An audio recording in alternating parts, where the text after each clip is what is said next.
selaku Kepala Divisi Retail dan Pelayanan PT Bio Farma Persero, yang terhormat seluruh tamu undangan, yang terhormat seluruh peserta webinar Dies Natalis Fakultas Kedokteran Hewan Universitas Wijaya Kusuma Surabaya yang berbahagia. Puji syukur kita panjatkan kepada Allah Subhanahu wa Ta'ala, Tuhan yang Maha Esa, karena atas rahmat dan hidayahnya kita bisa berkumpul di ruang Zoom meeting ini dalam keadaan sehat walafiat di tengah pandemi COVID-19 yang belum usai. Tidak lupa kami ucapkan terima kasih dan selamat datang kepada peserta webinar seluruhnya yang sudah berpartisipasi dalam memeriahkan Dies Natalis Fakultas Kedokteran Hewan Universitas Wijaya Kusuma Surabaya yang ke-11. Perlu diketahui bahwa serangkaian acara webinar ini ada 4 series.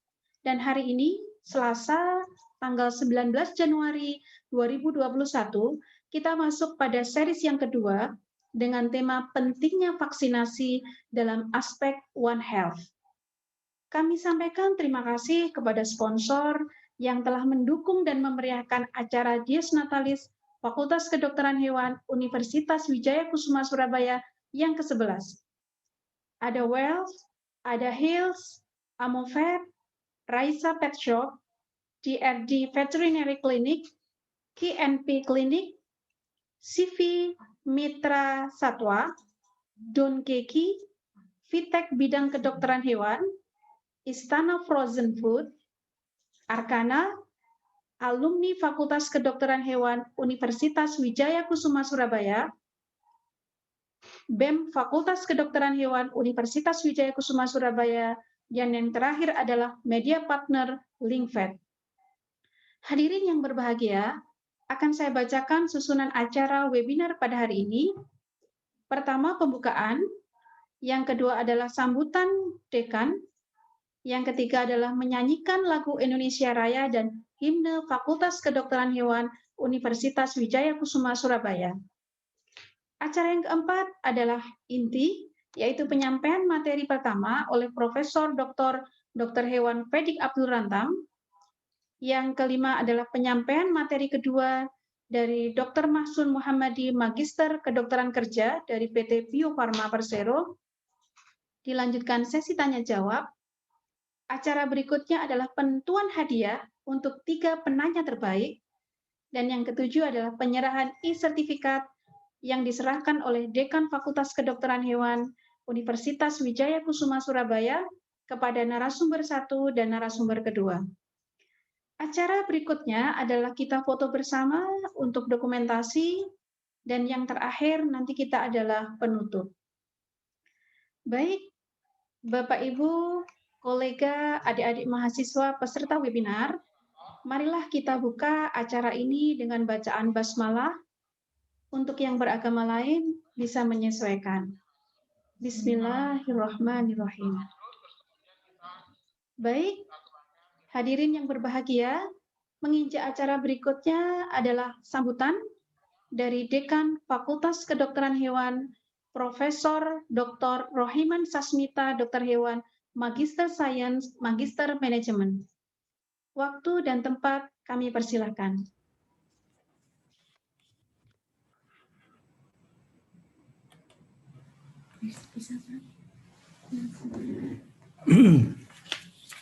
Bismillahirrahmanirrahim. Assalamualaikum warahmatullahi wabarakatuh. Alhamdulillah, panjatkan syukur kehadirat Allah Subhanahu wa Ta'ala, Tuhan yang Maha Esa, yang telah memperkenankan kita semua hadir dalam acara seminar di Fakultas Kedokteran Hewan ini melalui Zoom, dan tentunya dalam keadaan sehat walafiat, terhindar dari COVID.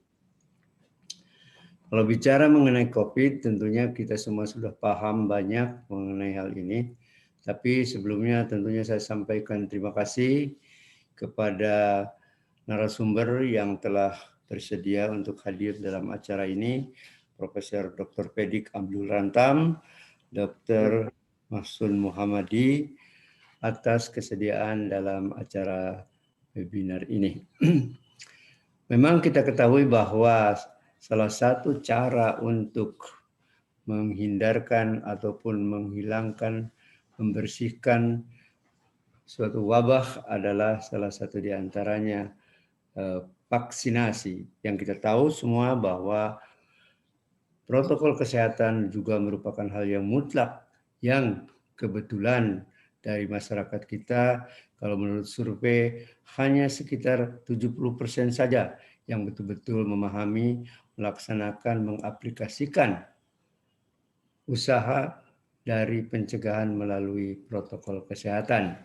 Nah, salah satu dari usaha tersebut kita semua tahu bahwa vaksinasi adalah suatu cara untuk memberi kekebalan kepada tubuh. Seperti halnya yang sudah kita kenal banyak, vaksinasi untuk cacar, vaksinasi untuk polio, dan lainnya.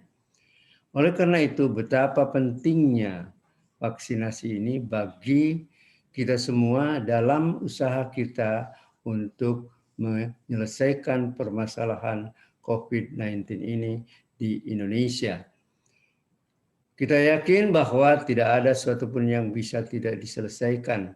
Dengan rahmat Tuhan Yang Maha Esa, kita pasti akan bisa menyelesaikan COVID-19 ini dengan sebaik-baiknya. Asal tentunya kita semua mengikuti, menjalankan apa-apa yang telah diarahkan oleh pemerintah yang benar-benar tujuannya adalah untuk menyelesaikan permasalahan COVID-19 ini di seantero Nusantara ini.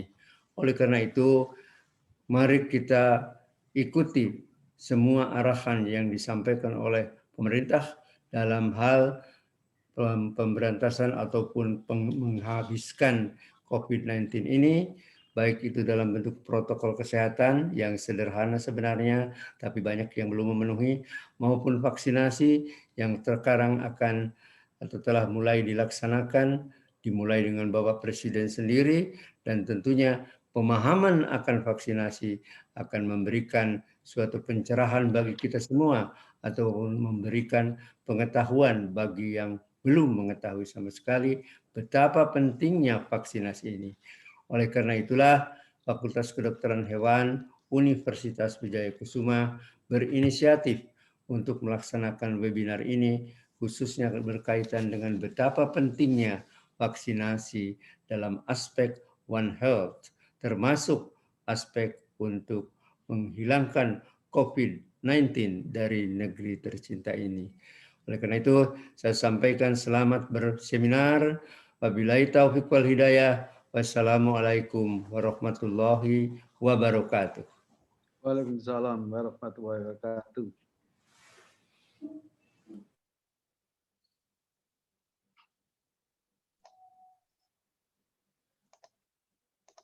Oke. Terima kasih kepada Profesor Dr. Rohiman Sasmita, Dokter Hewan, Magister Sains, Magister Manajemen, selaku Dekan Fakultas Kedokteran Hewan, Universitas Wijaya Kusuma Surabaya, atas sambutannya. Hadirin yang berbahagia, menginjak acara berikutnya adalah menyanyikan lagu Indonesia Raya dan himne Fakultas Kedokteran Hewan Universitas Wijaya Kusuma Surabaya.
bukan intelektual muda. Kau tautkan persatuan kami untuk merajut kejayaan. Tunas-tunas muda harapan bangsa dari Sabang sampai Merauke.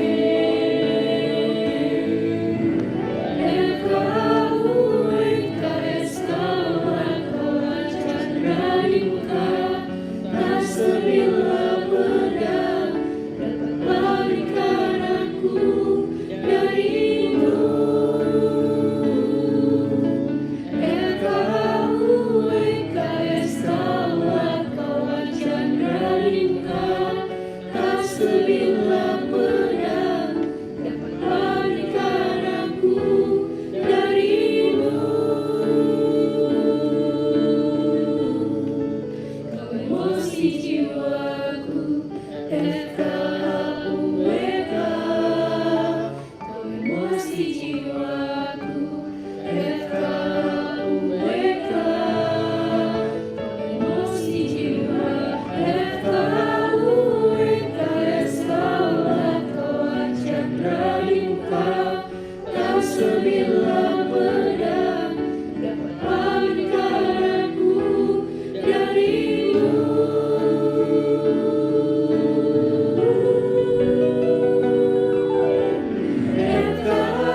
FKUIKS kawan-kawan Chandra di muka, tak sebilah pedang dapat balikan aku darimu. Kau emosi jiwaku, FKUIK. Kau emosi jiwaku, FKUIK. Kau emosi jiwaku.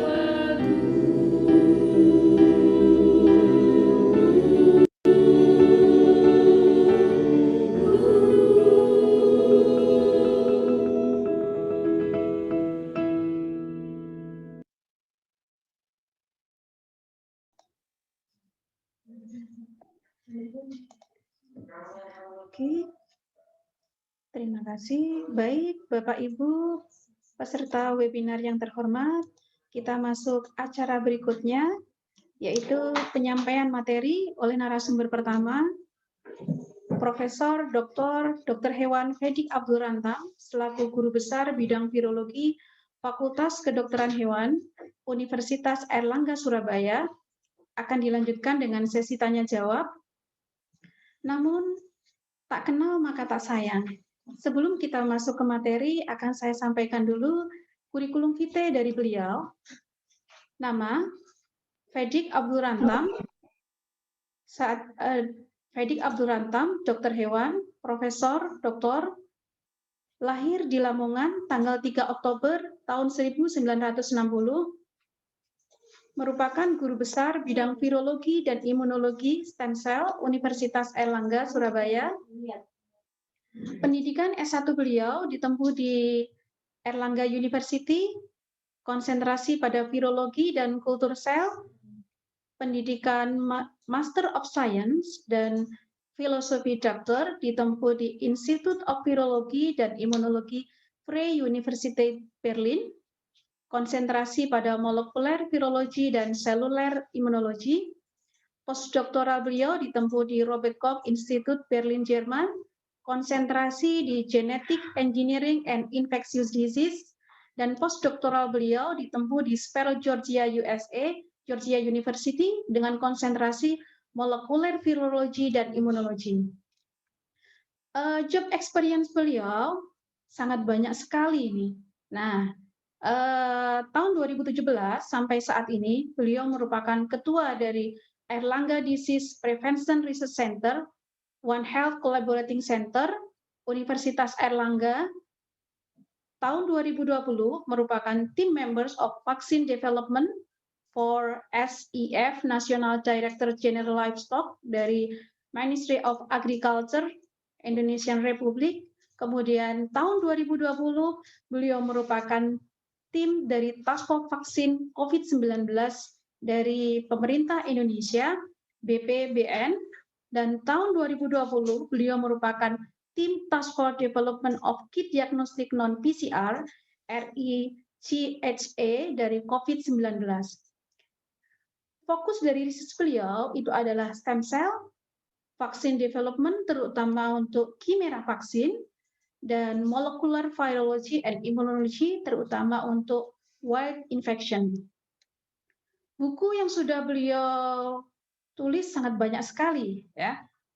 Mulai dari Burnaviran and Zellkulturen dari bahasa Jerman, kemudian ada imunologi, ada virologi veteriner, ada demam berdarah dengue, ada metodologi imunologi, ada virologi, ada stem cell exploration methods of isolation and culture, ada stem cell mesenchyma, hemopoietic and model aplikasi dari Erlangga University Press tahun 2014, dan yang terakhir adalah Everything About Hair Stem Cell chapter dari Fakultas Kedokteran Universitas Indonesia. Baik, demikian kurikulum vitae beliau. Nah, bagaimana konsep dasar vaksin, cara kerja vaksin, pentingnya vaksinasi untuk pencegahan dalam aspek One Health akan kita bedah tuntas dalam materi oleh narasumber pertama. Kami persilahkan kepada Profesor Dr. Hewan Pedi Abdurantam, waktu dan tempat dipersilahkan. Monggo, silakan, Prof. Terima kasih. Masih. Ampun. Assalamualaikum warahmatullahi wabarakatuh. Waalaikumsalam warahmatullahi Dan wabarakatuh. salam sejahtera untuk kita semuanya. Pertama-tama saya hormati tentu kepada guru saya, Bapak Dekan, Profesor Dr. Rahman Sasmita, kemudian para dekan tentu Fakultas Kedokteran Hewan, dan pembawa acara. Saya ucapkan selamat untuk Dies Natalis Fakultas Kedokteran Hewan Universitas Wijaya Kusuma yang ke-11. Terima kasih saya diundang untuk acara webinar ini. Oleh karena itu saya izin untuk share PPT yang akan saya presentasikan, ya. Ya. Oke.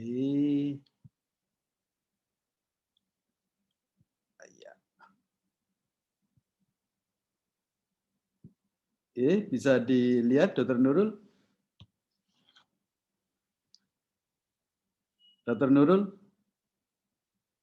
Halo? Iya. Oke, Prof, baik. bisa. Oke, aman. Baik, terima kasih, Ya. terima kasih. Baik. Jadi sesuai dengan apa yang diinginkan para panitia di sini, kita coba sharing bersama tentang vaksin, vaksinasi, dan aspek One Health itu seperti apa. Karena memang seperti yang kita alami saat ini bahwa penyakit virus itu tidak ada obatnya, kecuali ada beberapa virus, ya, herpes misalnya, itu ada misalnya. Tetapi kalau dengan virus-virus lainnya, saya kira sampai saat ini sulit untuk mengeliminasi virus dengan cara pemberian obat. Oleh karena itu, vaksinasi adalah salah satu cara untuk mengeliminasi, ya. Dan ini barangkali sangat menarik untuk kita sharingkan bersama sebenarnya vaksin itu apa dan vaksinasi itu apa sebenarnya, ya. Dan bagaimana kaitannya dengan One Health. Sebelah kiri ini salah satu contoh gambar yang kita kembangkan di UNER saat ini adalah vaksin vektor dengan menggunakan adenovirus. Jadi gen bagian dari virus ini kita masukkan ke konstruksi dari virus adeno. Ya, virus adeno itu kita buat berdasarkan dari gen, kemudian kita sisipi gen dari adenovirus.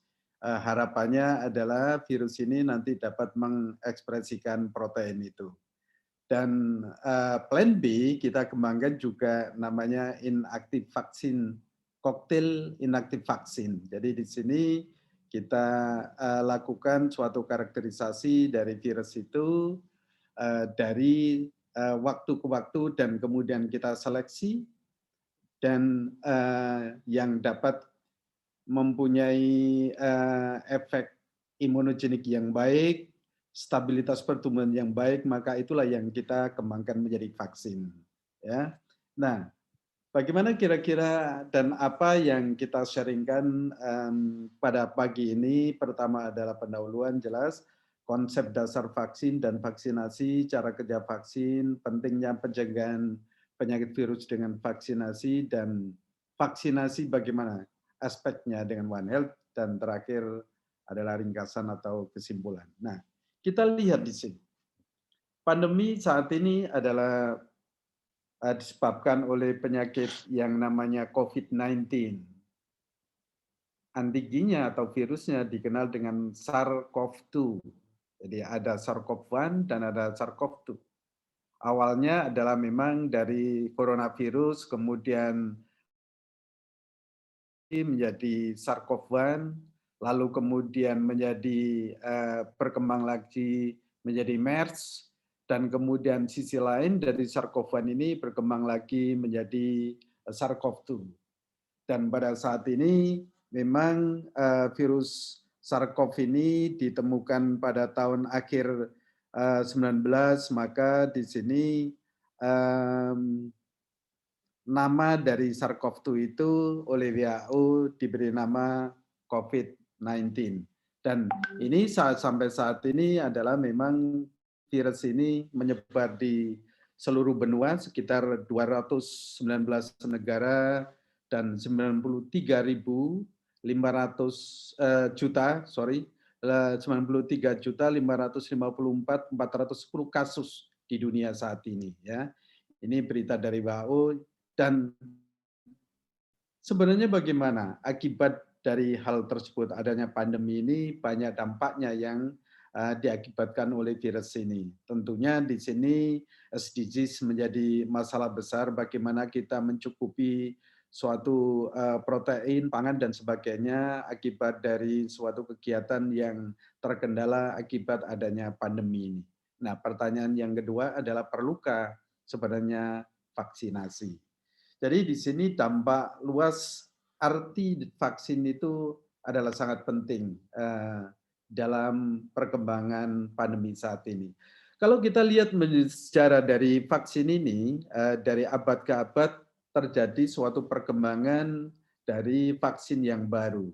Yang pertama pada abad 18 ini kita lihat awal dari penyakit cacar di sini, dan kemudian diciptakan suatu ini sukses betul di sini pada tahun 1796 ini oleh Edward Jenner, dan kemudian berkembang lagi ke live attenuated vaccine, di mana vaksin itu dilemahkan ya dengan cara merubah genetik dari virus itu, tetapi dengan cara passage, jadi mengculture virus itu dengan menggunakan sel atau TAB pada saat itu ya.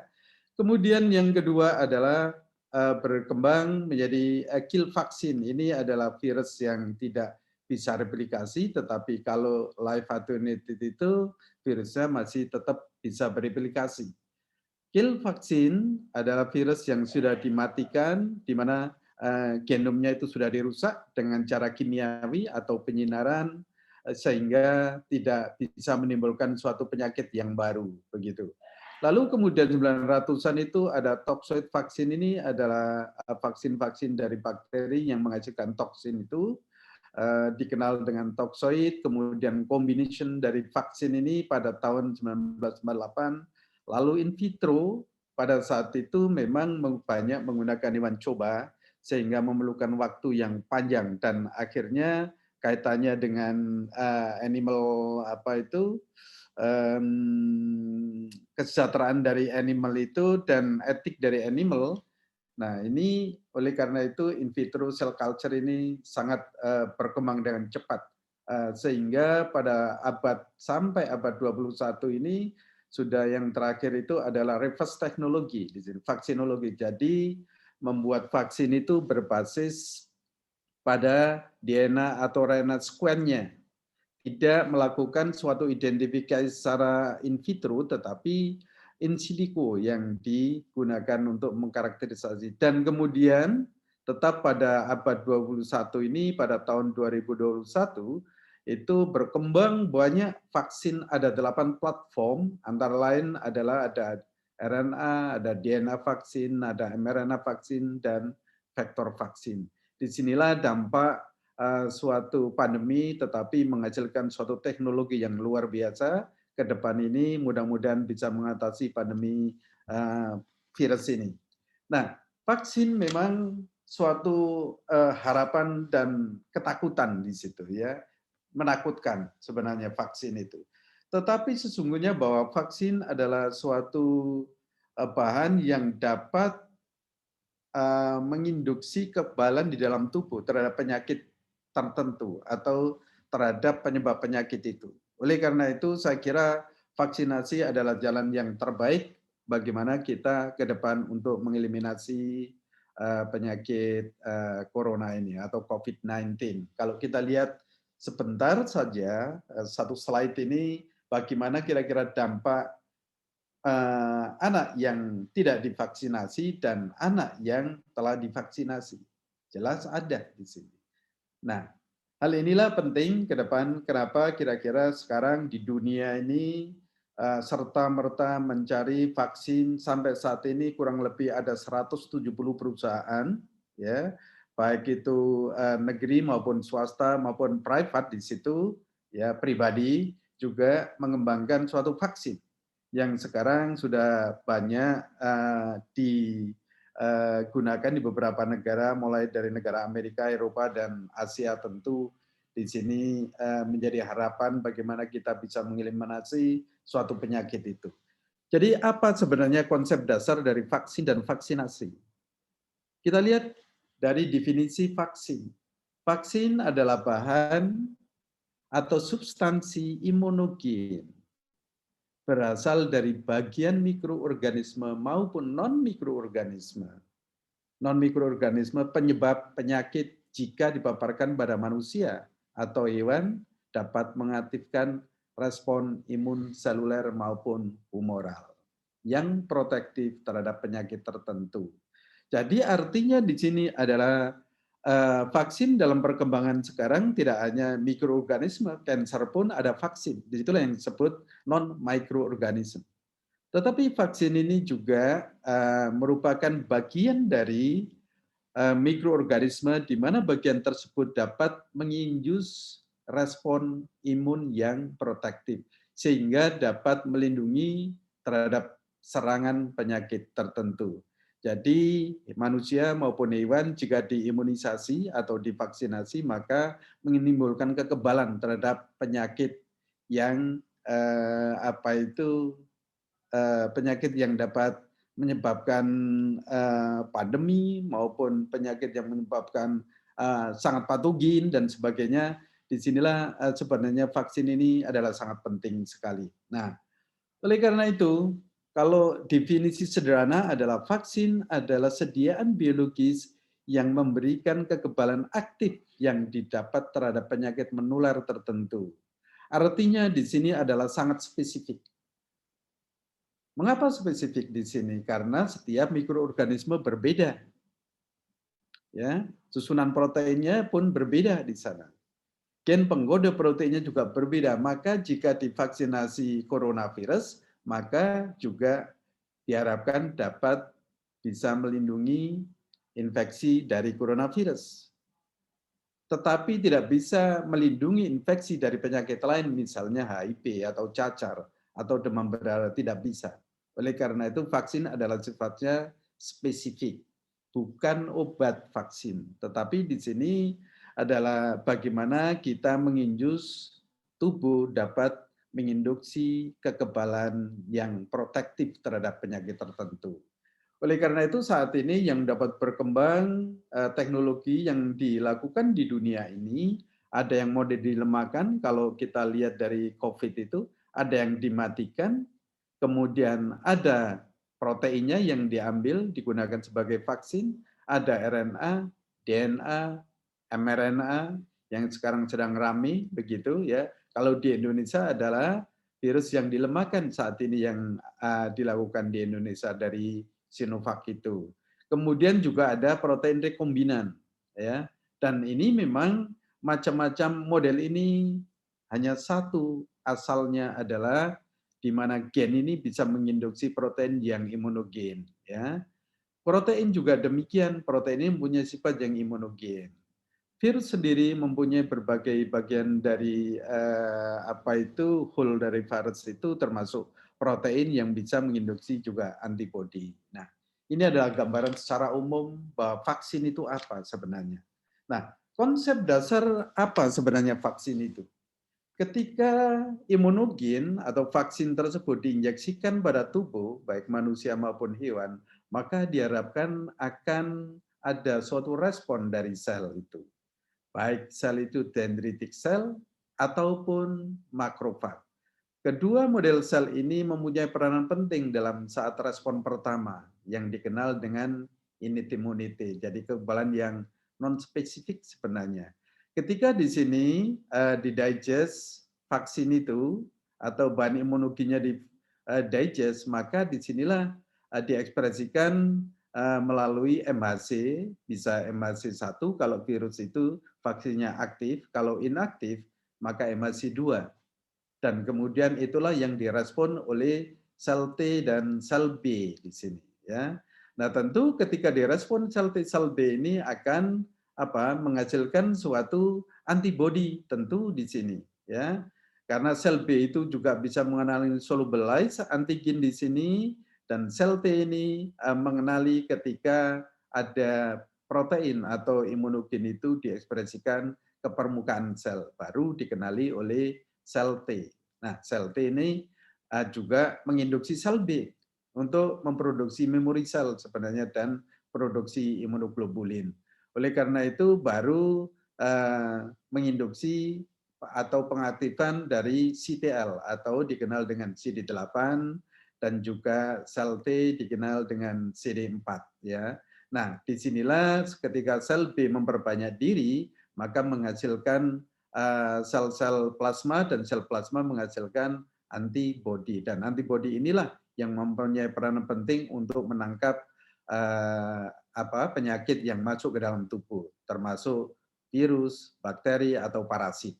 Nah, kira-kira bagaimana kita melihat dari model atau vaksin yang telah ada mulai dari yang sudah tua dan sudah well known, bagaimana kira-kira membuat vaksin, kemudian hasilnya seperti apa, seperti polio juga vaksin inaktif, ada aktifnya yang bisa mengeliminasi penyakit polio, measles dan sebagainya, itu adalah model-model vaksin yang dikenal dengan inactive vaksin dan juga attenuated vaksin ya, live di sini.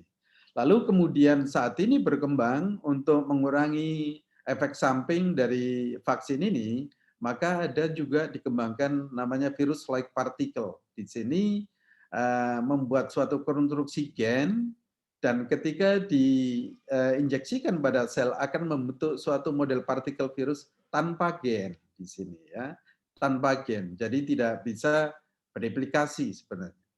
Yang ketiga ada model namanya rekombinan bakteri. Jadi bisa saja seperti misalnya protein yang penting dari coronavirus itu dimasukkan ke dalam bakteri ini juga bisa membentuk suatu protein. Begitu juga DNA seperti Pfizer dan Moderna itu juga mengembangkan vaksin DNA dan mRNA. Disinilah kira-kira gambaran saat ini bagaimana sih model konstruksi dari DNA ini. Seperti ini. Kalau yang Sinovac adalah seperti yang atas ini. Ya, inaktif vaksin virus, yang kalau Pfizer, Moderna, BioNTech adalah mRNA dan DNA ini. Nah, kemudian ada juga rekombinan vektor vaksin di sini biasa saja menggunakan adenovirus seperti yang kita kembangkan itu model di Johnson & Johnson itu adalah mengembangkan vaksin yang berbasis pada adenovirus. Tetapi yang dimasukkan ini adalah gen penggoda protein spike atau RBD dari coronavirus. Dan kemudian ada subunit vaksin di sini, bagian dari protein virus itu sendiri yang dikembangkan untuk menjadi vaksin. Dan kemudian juga terakhir ada sintetik vaksin, ya, sintetik peptide di sini. Hanya peptidanya saja yang diisolasi dan bisa diproduksi di dalam sel. Nah, ini gambaran umum macam dari vaksin dari masa ke masa ya. Nah, sekarang bagaimana eksplorasinya protein imunogen itu? Yang saya maksud imunogen di sini adalah protein yang dapat menginduksi kekebalan yang protektif. Itu adalah imunogen. Contoh dari eksplorasi protein imunogen kita lihat dari gambaran coronavirus di sini. Ada namanya spike glycoprotein, kemudian ada membran protein, ada nukleoprotein, ada genomic RNA, dan ada envelope small membran protein, dan ada juga hemagglutinin esterase di sini. Nah, yang mana sebenarnya yang penting dari bagian virus itu? Kalau spike adalah dikenal dengan spike glycoprotein ini adalah yang dimiliki oleh coronavirus. Kalau misalnya virus seperti AI, avian influenza itu adalah HA, ya, HA virus yang mempunyai peranan. Dan protein tersebut ini yang mempunyai peranan penting ketika attachment pada sel atau menginfeksi pada sel. Oleh karena itu basic yang penting dalam pengendalian suatu penyakit berbasis vaksin, maka bagaimana kita menciptakan anti terhadap protein ini. Oleh karena itu kenapa banyak model berbasis RNA di mana RNA tersebut yang menginduksi pembentukan suatu protein ini, begitu juga dari mRNA juga demikian ya, atau peptid dari bagian dari spike ini juga bisa dikembangkan vaksin, atau kita memisahkan protein ini sendiri juga bisa dikembangkan vaksin yang dikenal subunit vaksin. Kalau hanya gen saja yang menginduksi ini, maka bisa kenal dengan DNA atau RNA atau mRNA. Harapannya adalah tubuh bisa mensintesis sendiri protein ini sehingga dapat menginduksi antibodi dalam tubuhnya sendiri. Itulah gambaran umumnya. Nah, kalau kita lihat di sini spike itu apa? Spike di sini ada dua, di sini ada spike 1 dan spike 2. Tetapi bagian dari spike ini ada yang attachment pada ACE2 di sini adalah RBD, ya. Jadi reseptor binding domain. Oleh karena itu kami coba mengembangkan anti spike ini, dan yang kedua adalah platform anti RBD ini, ya. Yang kita kembangkan mudah-mudahan tahun ini, akhir tahun ini atau semester keempat bisa diproduksi, ya, secara nasional. Bagian dari vaksin merah putih yang kita kembangkan. Nah, kemudian sebagai contoh di sini tipe dari vaksin COVID-19, ya. Apa yang sudah saya sampaikan tadi coba kita perdalam di sini. Yang pertama adalah vaksin live attenuated. Bagaimana sih sebenarnya live attenuated kita buat? Bahwa virus ini harus dilakukan atenuasi atau pelemahan dari gennya sendiri. Ya, apa harapan kami adalah virus ini tetap bisa bereplikasi tetapi tidak bahaya, tidak patogen. Ya, oleh karena itu perlu pelemahan, ya, pelemahan dari virus ini sehingga sifatnya tidak patogen. Ya, tetapi kelemahannya live attenuated ini adalah kemungkinan bisa reverse kembali. Artinya bisa aktif kembali, ini yang ditakutkan. Oleh karena itu sangat jarang mengembangkan live attenuated saat ini untuk manusia. Ya. Yang kedua adalah inactive vaksin di sini. Inactive di sini jelas virus ini dirusak gennya, kemudian virus ini yang digunakan sebagai vaksin berarti virus ini adalah vaksin yang tidak aktif. Vaksin tidak hidup di sini ya. Jadi karena dia tidak bisa replikasi sendiri, maka kemungkinan besar memerlukan booster. Jadi tidak bisa sekali shoot di sini, tetapi memerlukan booster bisa 2-3 kali suntikan sebenarnya. Itu kelemahan dari vaksin inaktif. Yang ketiga adalah kita membuat suatu subunit vaksin. Bagian tertentu dari virus itu sendiri yang kita ambil. Seperti ini adalah spike-nya. Kita ambil bisa spike-nya bisa kita purifikasi langsung dari virusnya, atau kita bisa memproduksi protein dari spike ini dengan cara rekombinan yang berbasis bakteri, yang banyak digunakan adalah E. coli atau berbasis pada sel, ya. Nah, ini dikenal dengan subunit vaksin, ya. Tentu di sini juga tidak bisa replikasi, pasti melalui booster juga, tapi aman begitu, ya. Dan yang keempat, model keempat DNA RNA ini adalah memang bagian dari gen tersebut yang dapat menginduksi protein itu loh yang digunakan sebagai vaksin, ya. Oleh karena itu vaksin membuat vaksin DNA RNA adalah sangat cepat sekali. mRNA juga sangat cepat sekali mengeksplorasi, purifikasi, ya, dari virus yang sudah ditentukan yang mempunyai peranan penting dalam patogenesis itu apa, proteinnya. Lalu itulah yang diekstraksi DNA RNA pengkoda protein itu sendiri. Bukan dari whole dari gen ini yang diambil, tidak. Tetapi bagian tertentu gen itu yang menginduksi protein itu saja yang diambil. Sehingga di dalam tubuh akan memproduksi protein spike ini.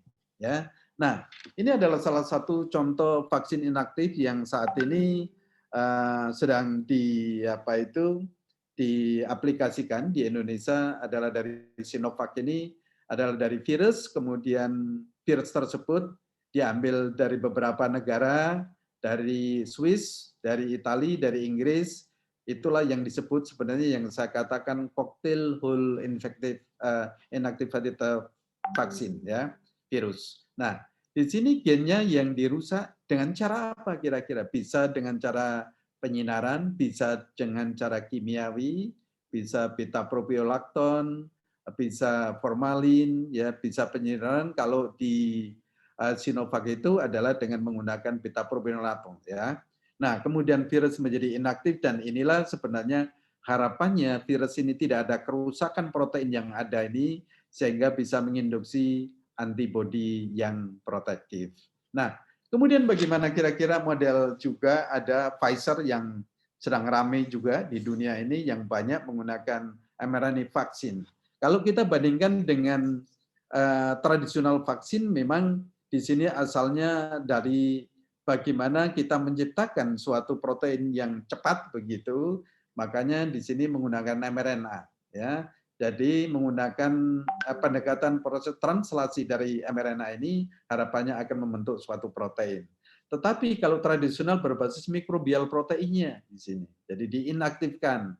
Tetapi di sini tentu perbanyakan ini sedikit lebih sulit sebenarnya daripada yang model mRNA ini. Produksinya juga bisa cepat, ya, prosesnya juga mudah diinjeksikan. Di situ tentu di sini bagaimana gen tersebut menjadi stabil itu menjadi pertanyaan yang crucial, sehingga akan membentuk protein dalam tubuh yang sesuai dengan yang dimiliki oleh coronavirus, sehingga bisa menginduksi antibodi yang protektif. Dan kalau model yang konvensional di sini adalah memang biasanya kalau inaktif menggunakan adjuvan, ya, adjuvan yang bisa membawa vaksin itu atau bahan imunogen itu sehingga akan melambat rilis dari virus itu dan harapannya bisa meningkatkan suatu kekebalan yang tinggi di sini, titer antibodi yang tinggi. Nah, apa sebenarnya vaksinasi itu? Suatu proses pemberian imunogen pada seseorang atau hewan di situ yang biasanya berasal dari penyakit-penyakit yang bisa menular di situ, ya, yang mudah ditularkan baik itu melalui oral, fekal maupun aerosol, ya, dan sebagainya.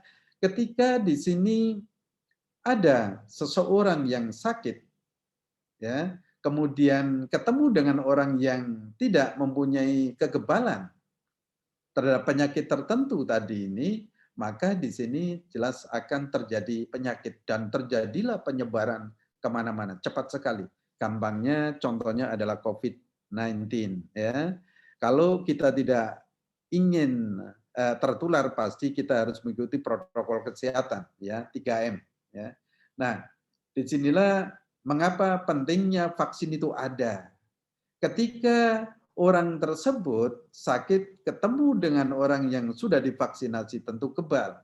Dan tentu orang ini juga tidak bisa menyebarkan penyakit ke orang lain. Ya, nah itulah potensi atau hasil dari vaksinasi yang diharapkan sehingga virus itu lama-kelamaan terputus, di sini tidak ada transmisi, maka pertama keuntungannya adalah mengurangi evolusi, mengurangi virulensinya juga karena mutasi dan sebagainya, sehingga kita bisa mengeliminasi penyakit itu dari negara tersebut atau daerah tersebut ya. Jadi disinilah pentingnya kenapa vaksinasi harus dilakukan. Kalau tidak apa sebabnya secara langsung ke lingkungan.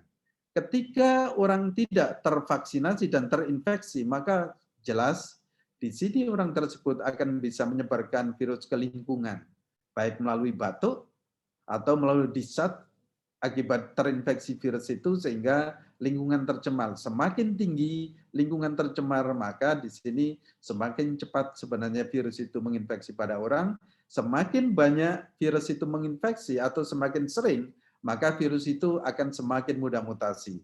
Ada dua hal akibatnya, bisa virulensi meningkat, menyebabkan kematian lebih cepat, tetapi kemungkinan juga bisa adaptasi, sehingga bisa meningkatkan kekebalan tetapi tidak sakit. Nah, disinilah kemungkinan yang kita harapkan yang kedua itu, harapannya pada saat ini. Nah, oleh karena itu, kalau kita melihat vaksinasi, biasanya selalu ada booster, bisa saja terjadi. Ketika di sini terjadi exposure pertama kali di sini penyebab penyakit itu, tentu di sinilah berkembang bisa menjadi 3 kemungkinan jika tidak terimunisasi sebenarnya. Ya.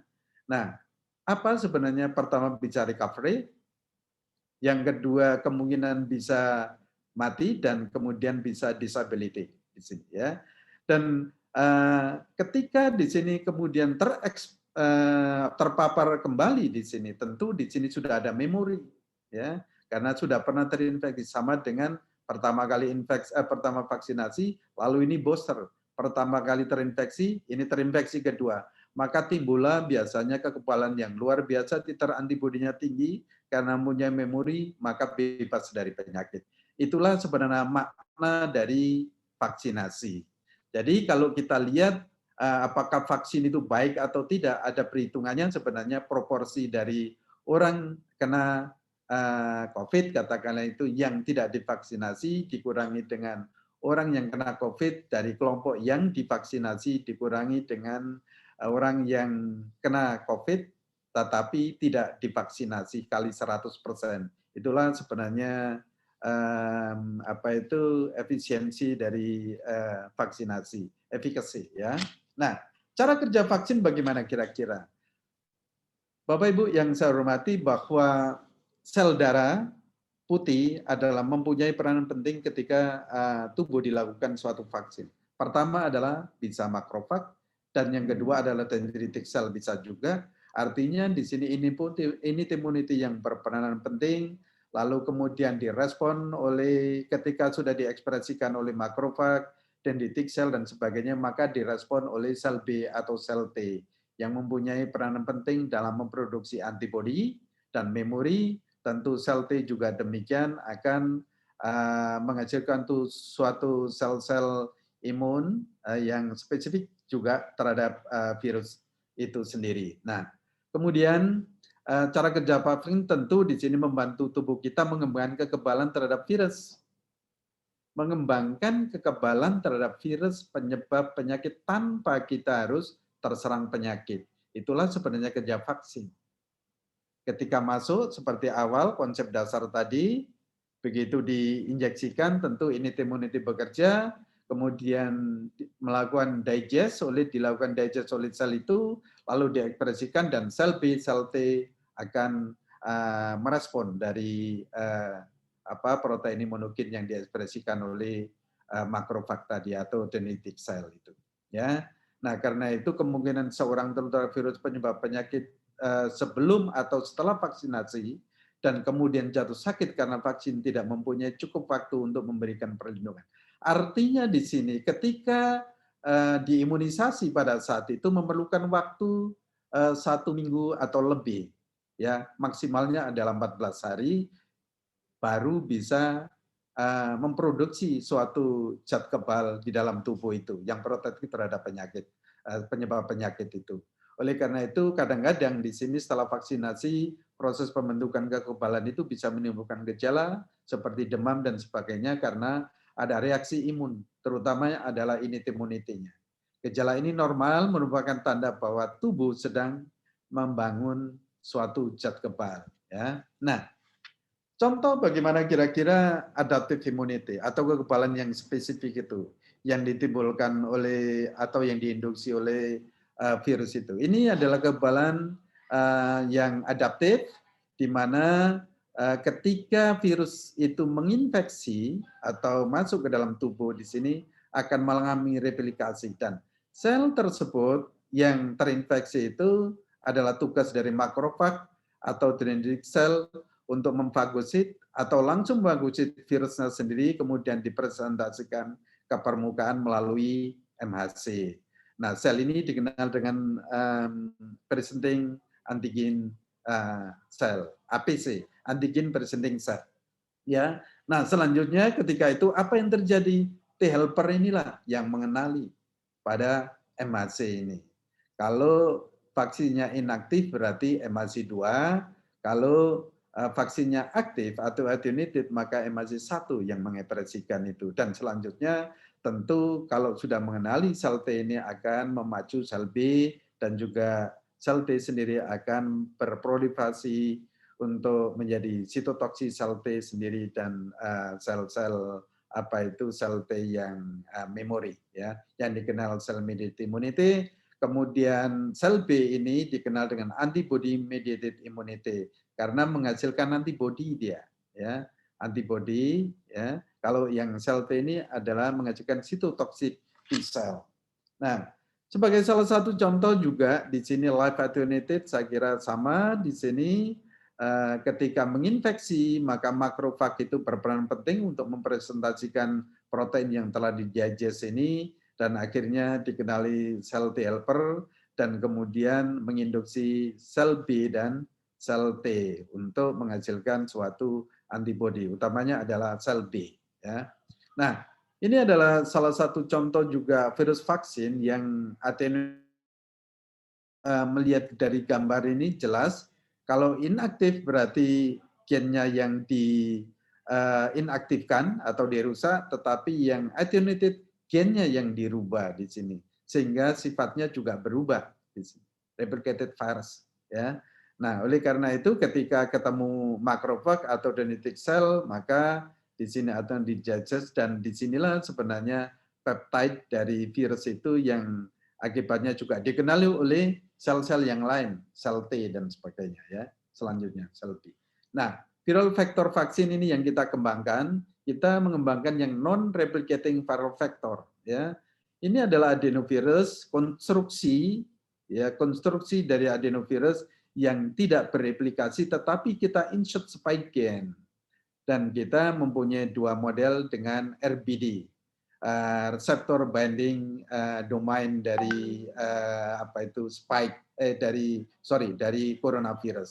Nah, di sini ketika kita masukkan ke coronavirus ini, maka virus ini dibangun di dalam sel itu tidak bisa memperbanyak diri ya, karena tidak ada gen E untuk spesifik replikasi. Oleh karena itu dikenal dengan non-replicating viral vector. Sedangkan yang replicating ini masih ada gennya.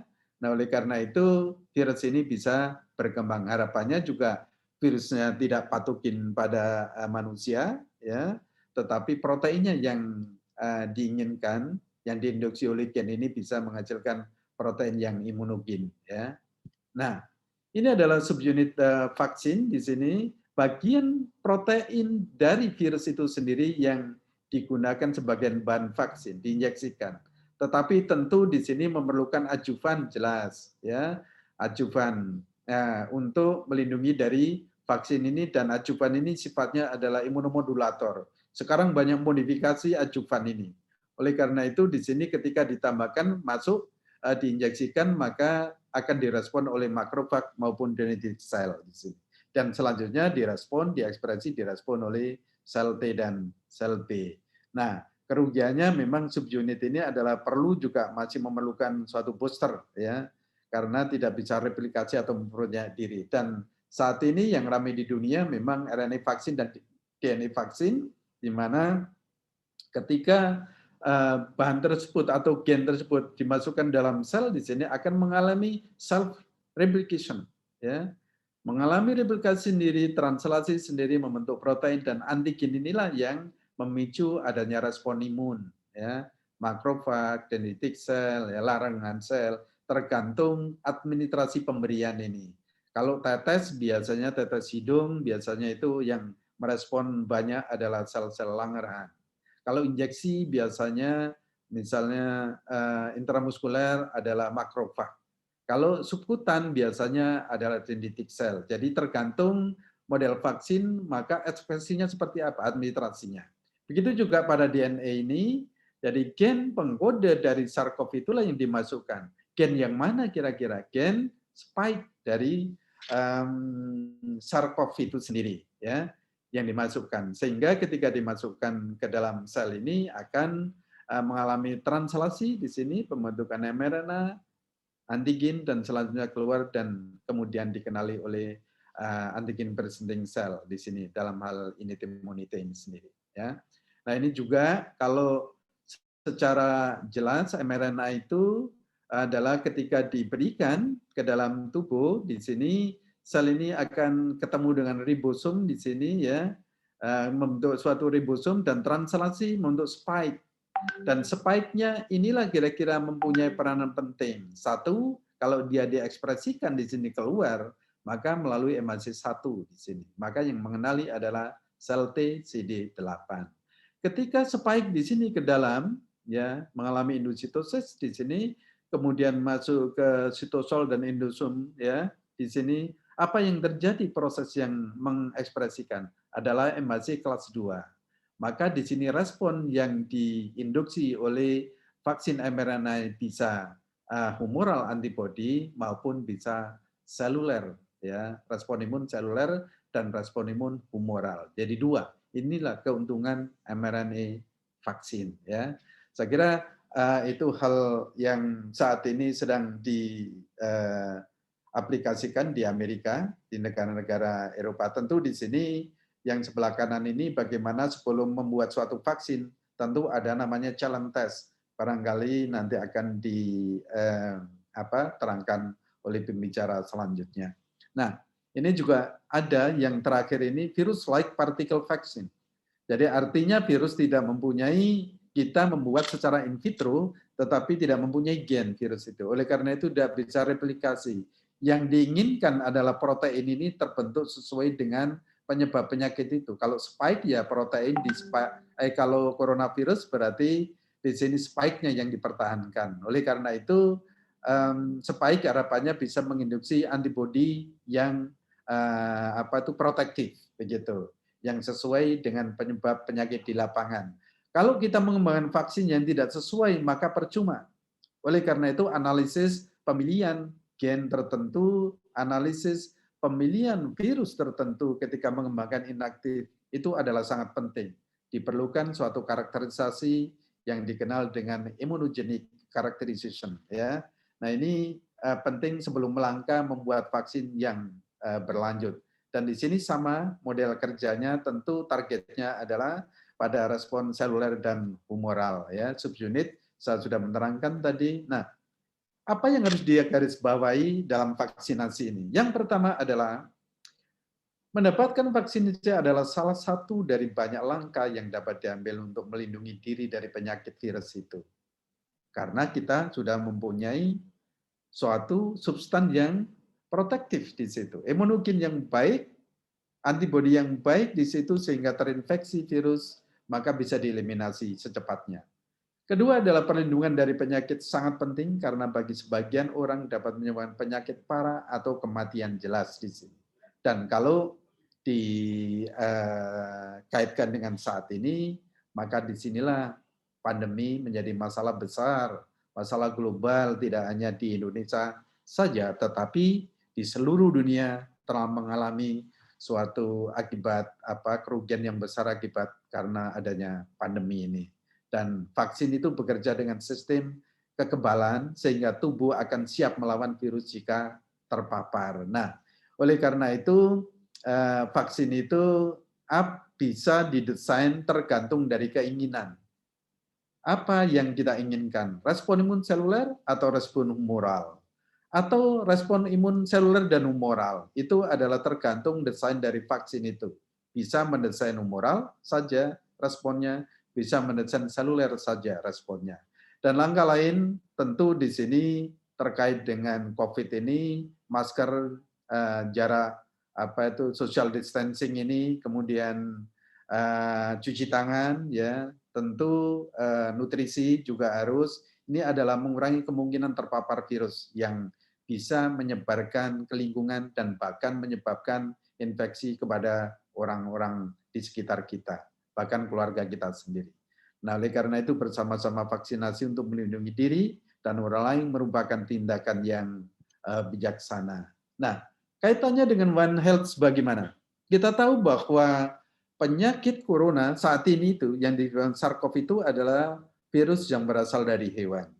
Sekitar 75% berasal dari hewan, zoonosis itu.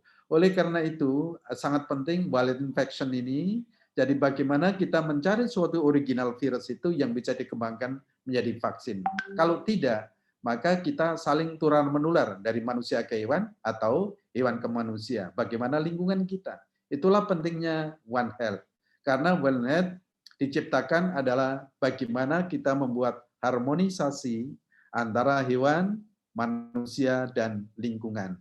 Begitu salah satu terjadi katastrofe di situ, termasuk hutan dan sebagainya, maka penyakit tersebut akan mencari kehidupan sendiri, ya, dengan melangkah ke animal, dan animal bisa menular ke manusia. Begitu juga kalau sudah adapted di manusia juga bisa menular ke hewan, ya. Dan itu menjadi masalah besar. Sudah ditenggarai adanya suatu virus dari tanaman sudah bisa menginfeksi ke hewan. Kalau sudah bisa menginfeksi hewan, adaptasi nantinya pasti spillover ke manusia atau menyeberang ke manusia. Dan disinilah apa yang terjadi pada coronavirus yang tadinya dari kelelawar, kemudian disekresikan karena kelelawar stres makanan berkurang di hutan karena tebangi semua jadi industri, lalu stres mensekresikan suatu virus ke lingkungan.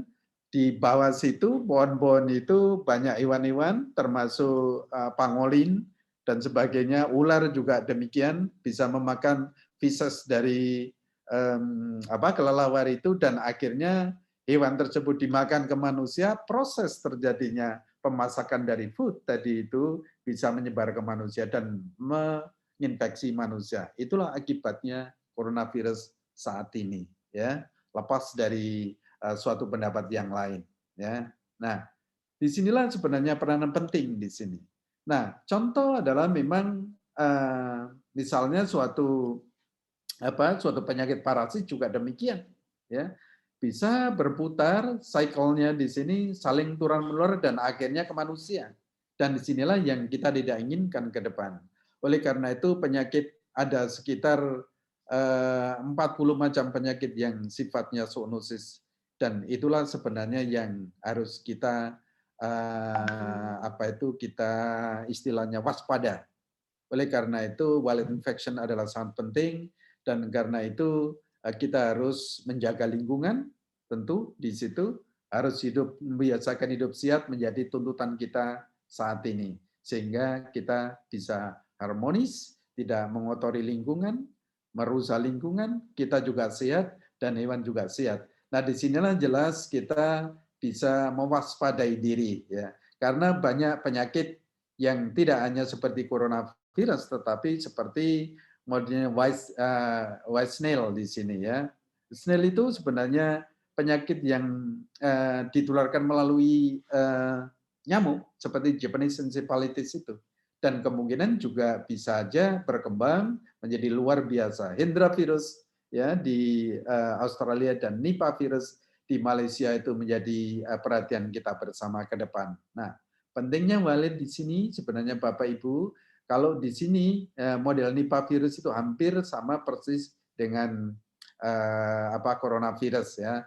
Namun di sini Nipah targetnya memang adalah babi. Babi banyak memakan buah di bawah pohon itu dan akhirnya tertular begitu. Tetapi kalau kita menjaga kesehatan, tentu di sini bagaimana caranya kira-kira virus itu tidak bisa pindah ke hewan dan manusia, tentu di sini. Nah, oleh karena itu kita penting bagaimana harmonisasi dari penyakit itu. Sekali lagi, penyakit tidak hanya COVID, tetapi banyak virus yang nantinya mungkin bisa saja terjadi seperti coronavirus. Oleh karena itu kita menjaga lingkungan adalah sangat penting. Ini efek One Health yang luar biasa yang saat ini ada beberapa pusat One Health sekarang sudah dikembangkan. Ada 5 pusat, ada di UGM, ada di Udayana, ada di UNER, dan ada di Syakwala, dan ada di Universitas mana di Papua ya, Uncen ya, itu juga mempunyai One Health Center. Nah, ini penting ke depan. Oleh karena itu saya juga mengajak teman-teman di Surabaya secara nasional seperti di UIK ini adalah kita bisa bergabung bersama bagaimana kita mengakomodir di lingkungan penyakit dan manusia ini melalui berbagai model pendekatan sehingga kita terbebas dari penyakit ini. Harapan kami Surabaya juga menjadi One Health City sebenarnya. Kita sudah mendesain itu, tapi dalam aplikasinya masih proses. Dan di sini dampak dari vaksin, kalau kita lihat di sini, ya, One Health adalah suatu center dari suatu permasalahan sebenarnya. Ya, tetapi juga bisa kita lihat bahwa penyatuan dari manusia, animal dan environment ini adalah penting. Oleh karena itu One Health adalah harmonisasi antara lingkungan, manusia dan hewan. Dan kita lihat sebelah kiri ini banyak penyakit yang bisa berinteraksi di sini. Ketika kita lupa atau tidak terpikirkan masalah One Health, maka mungkin saja kita tidak akan bisa mengatasi penyakit-penyakit yang lama maupun baru, tidak bisa mengeliminasi. Karena lingkungan selalu berubah, kalau kita tidak memelihara lingkungan, maka sangat cepat sekali terjadi transformasi penyakit itu, karena jelas mencari kehidupan.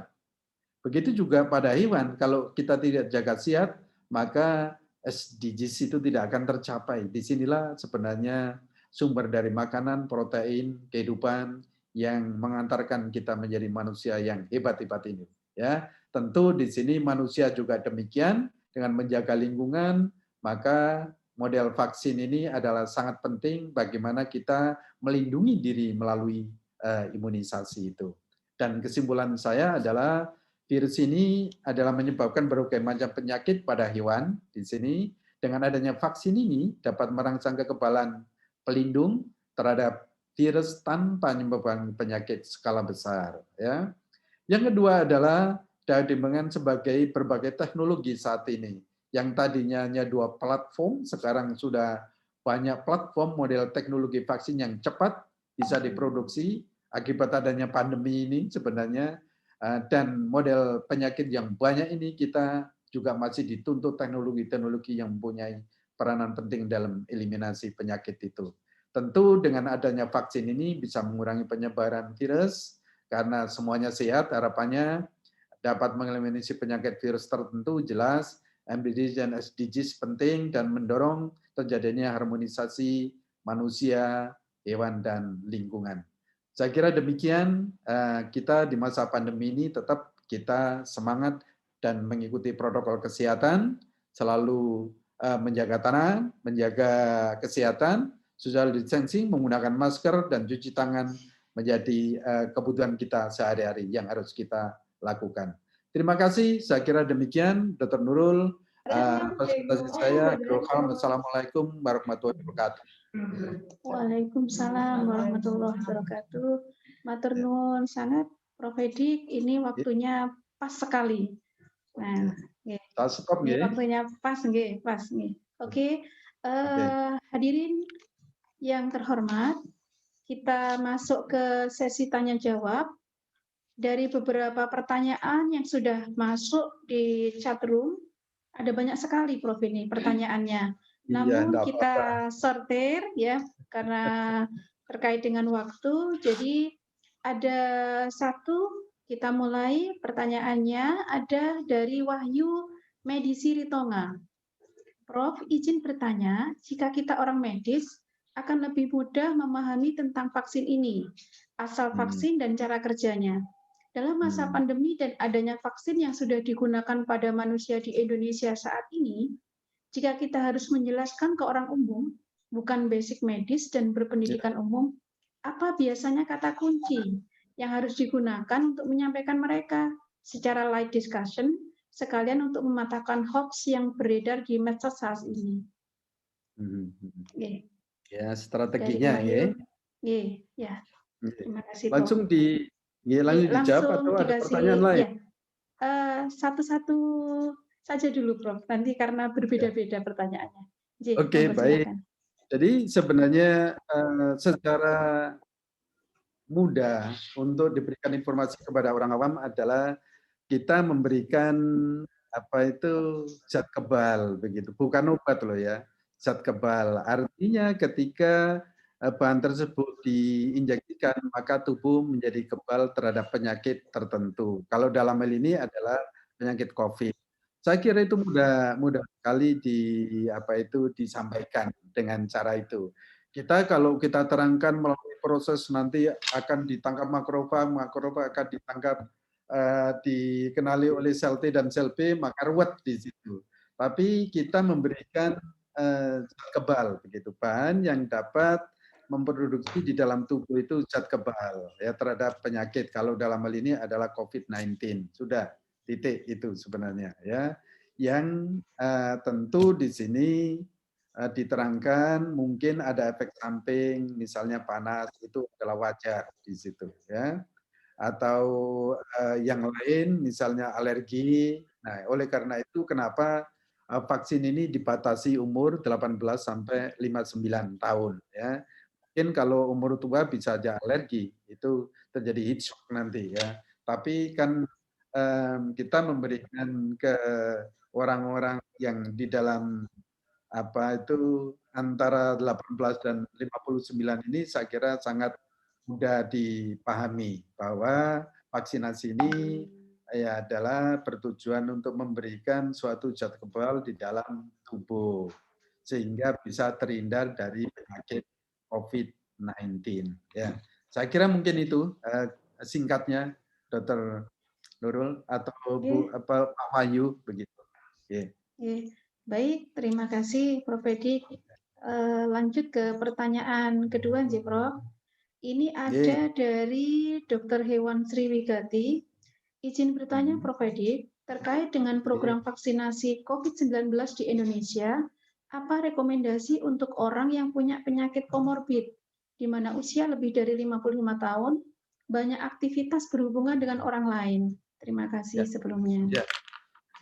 Sekali lagi bahwa terima kasih pertanyaannya Dr. Sri, bahwa vaksin ini adalah bukan zat hidup gitu ya, vaksin yang di Indonesia. Sinovac ini adalah vaksin inaktif yang jika diberikan ke dalam tubuh atau diimunisasikan pada tubuh itu akan merangsang pembentukan zat kebal di dalam tubuh sehingga protektif terhadap penyakit COVID itu. Nah, bagaimana dengan komorbid itu? Sebenarnya vaksin itu adalah tidak diizinkan untuk pada orang yang sedang sakit begitu ya, sedang sakit ya. Nah, di sini mungkin tersendiri yang komorbid itu barangkali karena ini inaktif mungkin saja tidak apa-apa begitu. Tapi mungkin saja terjadi reaksi yang berbeda. Oleh karena itu sebenarnya yang diberikan adalah yang penting adalah orang tersebut walaupun komorbid tapi sehat ya, sehat, maka saya kira masih bisa dilakukan. Banyak yang terjadi reaksi yang berlebihan, bisa saja alergi, bisa saja terjadi kemudian apa terjadi panas, misalnya respon yang berlebihan, itu efeknya sebenarnya.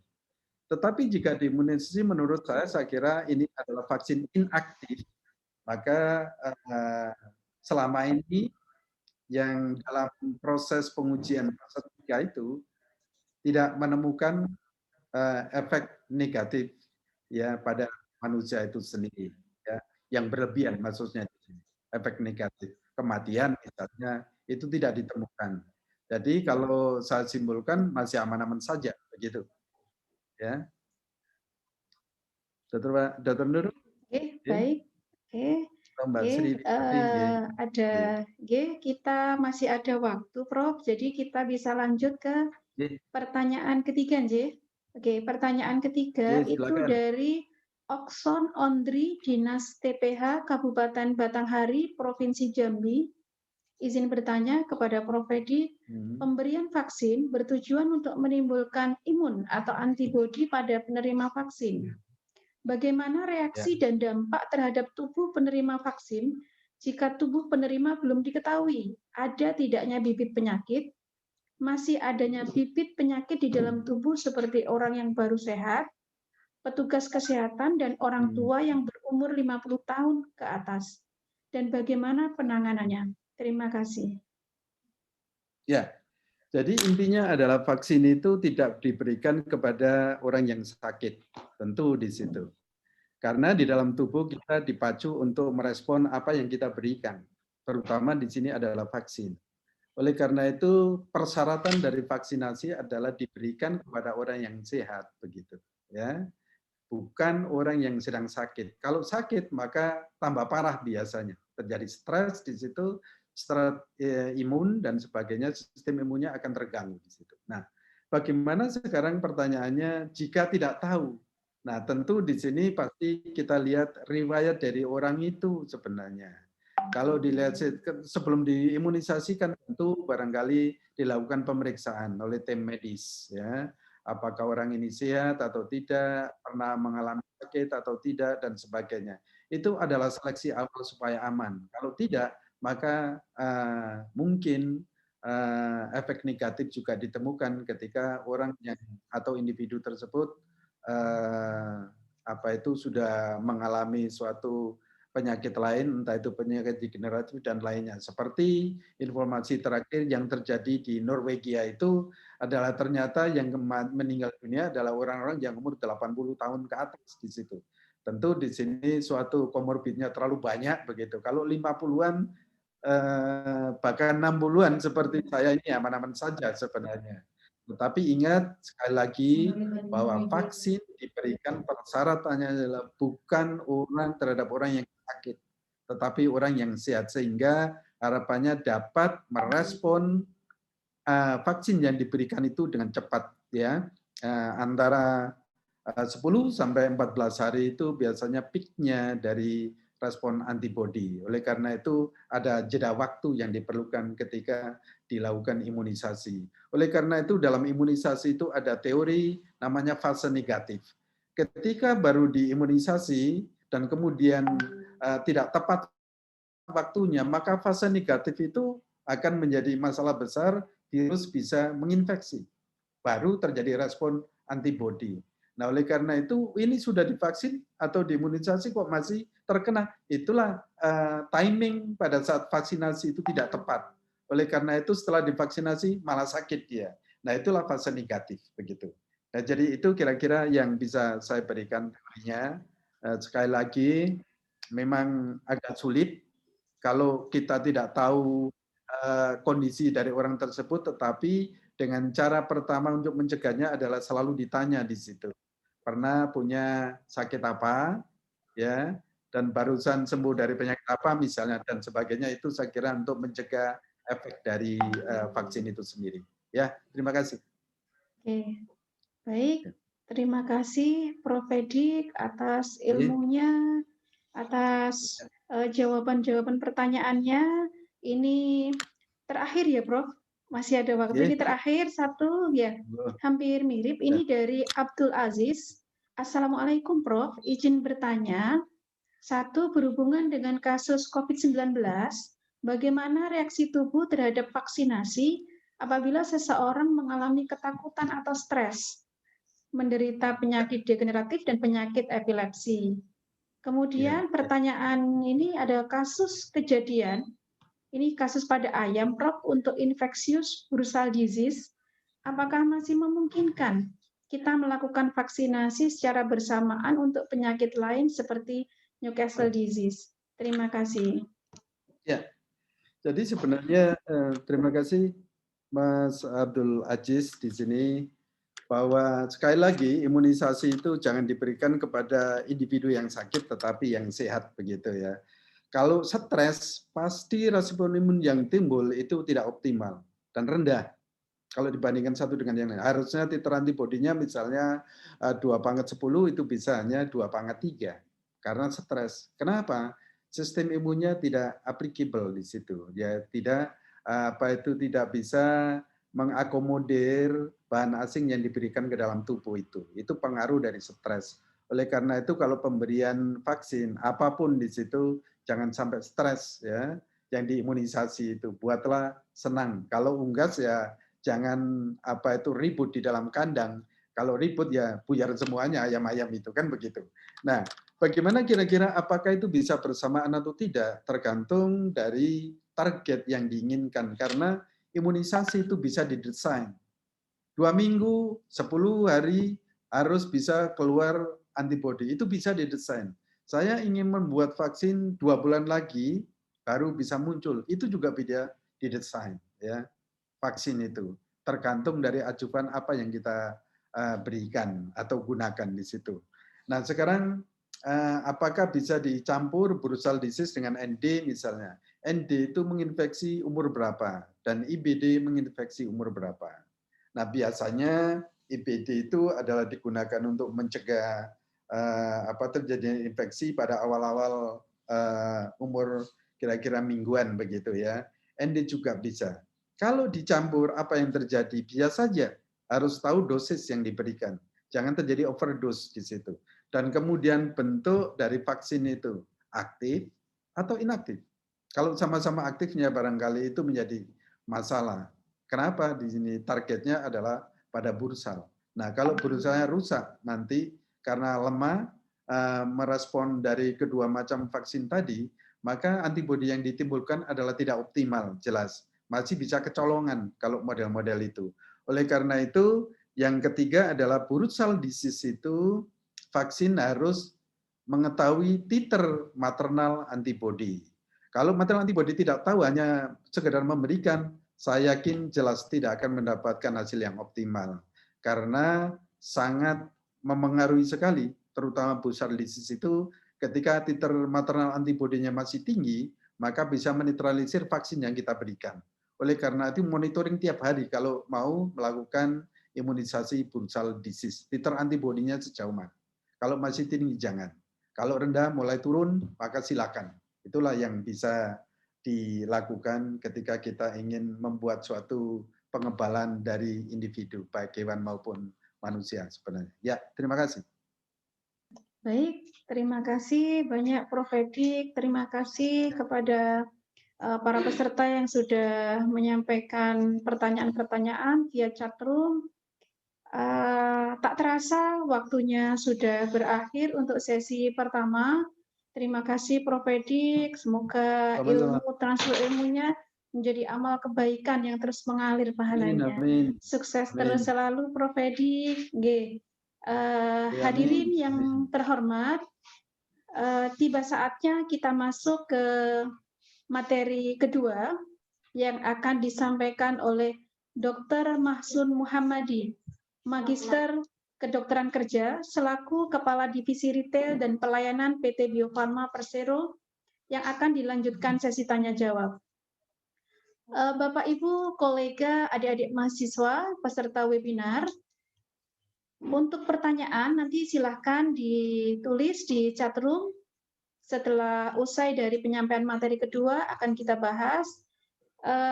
Hadirin yang berbahagia, proses produksi vaksin, pengujian vaksin di Bio Farma, hingga produk diedarkan di masyarakat, baik hewan dan manusia, bagaimana keamanan dan kehalalan vaksin, serta pengembangan vaksin hewan dan manusia akan kita kupas tuntas yang akan disampaikan oleh narasumber kedua.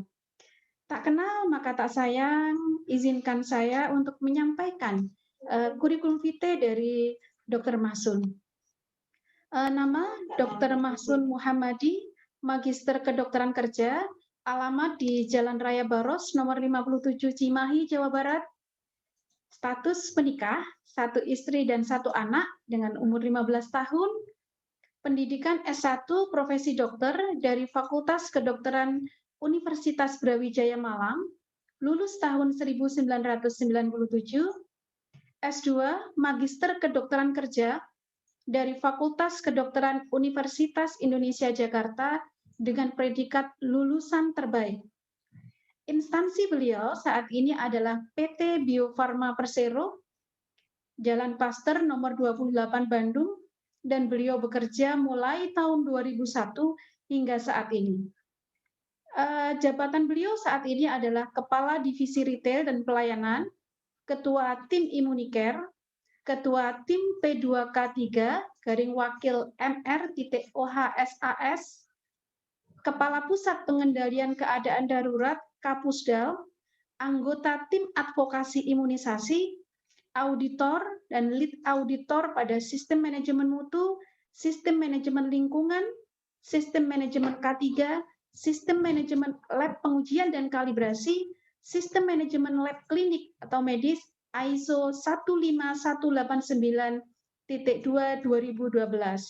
Riwayat pekerjaan beliau, Kepala Divisi Retail dan Pelayanan dari Oktober 2020 sampai sekarang, Kepala Divisi Unit Klinik dan Imunisasi mulai bulan Mei hingga Oktober 2020, Kepala Bagian Manajemen Mutu 2017 sampai 2020, ahli media pemasaran atau Geographical Marketer Matrix GMM 2013 sampai 2017, Kepala Bagian Pelayanan Jasa 2009 sampai 2013, Kepala Bagian Laboratorium Diagnostik Klinik 2006 sampai 2009, Kepala Seksi Poliklinik dan K3 matur nuwun atas ilmunya.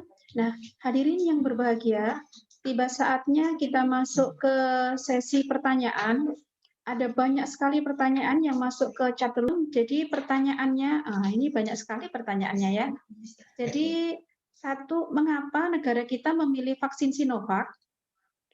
Masih dari Arianata juga, apakah host virus pada vaksin Sinovac memiliki strain yang sama dengan virus COVID di Indonesia? Padahal gejala yang terjadi di Wuhan pada awal pandemi tidak sama dengan gejala yang terjadi pada pasien COVID di Indonesia. Mengingat kegawat daruratan pandemi, mengapa justru vaksinasi menjadi berbayar pada beberapa kalangan dan terkesan memaksa dengan denda maupun pidana? Padahal pada awal mula pandemi, pemerintah justru mengusulkan konsep herd immunity. Satu pertanyaan yang ada sub-subnya, Dr. Mahsun. Silakan, mungkin Dr. Mahsun bisa memberikan jawabannya. Baik, terima kasih pertanyaannya. Jadi mungkin ini ada beberapa hal yang mispersepsi di masyarakat ini ya pertanyaannya. Jadi semoga saya bisa menjawab dengan tepat karena ini menjadi salah paham, jadi kurang baik ya, kurang baik. Jadi katakanlah suudzon kepada pemerintah ya. Jadi yang pertama, mengapa negara kita memilih Sinovac? Jadi sebetulnya pada saat kita memilih vaksin ya, memilih mitra, itu kita open ya. Jadi pemerintah, Kemenkes, Kementerian BUMN, Bio Farma itu open. Jadi bukan hanya Sinovac, kita juga bicara dengan Sinopharm, bicara dengan Pfizer, dengan AstraZeneca. Ini juga dalam pembicaraan sekarang. Tapi tentunya pada saat ibaratnya orang bekerja sama ya, bekerja sama itu kan harus sampai ada titik temu, sampai ada namanya titik temu. Titik temu kerjasamanya apakah nanti cuman kita boleh beli saja, atau kita bisa transfer teknologi. kalau kita bisa transfer teknologi ini lebih bagus gitu ya. Jadi capability teknologi kita itu bisa kita ambil berdasarkan dua jalur. Satu jalur kita mengembangkan capability sendiri dengan jalur vaksin merah putih. Yang kedua, kita bekerja sama dengan pihak luar, kita beli, katakanlah beli produk jadi atau beli produk setengah jadi. Nah, Pak Habibie itu pernah katakanlah untuk membuat produk itu katakanlah ada empat tahapan, tahap 1, tahap 2, tahap 3, tahap 4. 4 itu tahap akhir ya.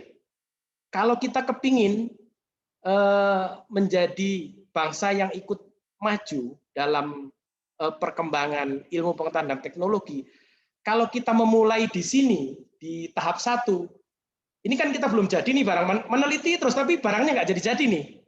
Sementara orang lain sudah di tahap ini, nanti pada saat kita jadi, teknologi ini sudah nggak laku lagi. Ya, yang jenis ini. Nah, makanya Pak Habibie untuk percepatan itu dibalik. Kalau percepatan proses penguasaan teknologi itu harusnya dibalik. Jadi jangan 1, 2, 3, 4, tapi 4, 3, 2, 1. Ya, bisa ditangkap nggak ini? Itu makanya Pak Habibie itu mengembangkan pesawat, ya pesawat langsung beliau, itu. Dan kami di Bio Farma tanda kutip mencontek filosofi beliaunya itu, sehingga kita kalau mencari mitra manapun, mau Australia, mau negara katakanlah negara Eropa, ya kita cari mitra yang baik. Kalau bisa kalau dibeli harganya murah. Yang ketiga, mereka mau transfer teknologi, gitu kan? Yang keempat, ya kita sudah kenal dengan mereka.